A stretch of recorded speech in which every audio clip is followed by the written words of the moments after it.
राज्य जारी रही शीतलहरी आगामी 3 दिन में 3 ରୁ 5 डिग्री खसब। हेलो फ्रेंड नमस्कार समस्त को नया वर्ष अभिनंदन। आप देखिए एलएसटी बाजी 1 जनवरी जानते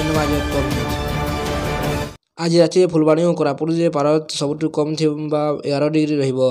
ढेंकानाल राउरकेला 12 डिग्री रहीपे। पाणीपाग विभाग एने पूर्वानुमान करिछि। गत किछि दिन हेबो शीत तापमात्रा कमुथिबा बेले शीत बढ़िबो बोली विभाग पक्षरु अनुमान कराइछि। पाणीपाग विभाग एभली पूर्वानुमान करिछि 1 तारिख रे कोरापुट और फुलबाणी राति तापमात्रा 10 डिग्री रहिबो।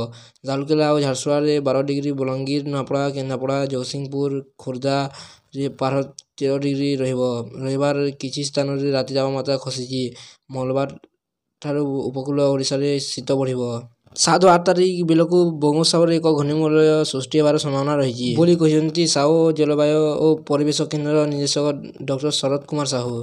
बंगोपसागर सृष्टि होता घूर्णिमंडल प्रभाव ओडिशा उपर निर्देश भाव रहिबो नाही। जनवरी 3 रे मध्य एक चाप सृष्टि हो पारे।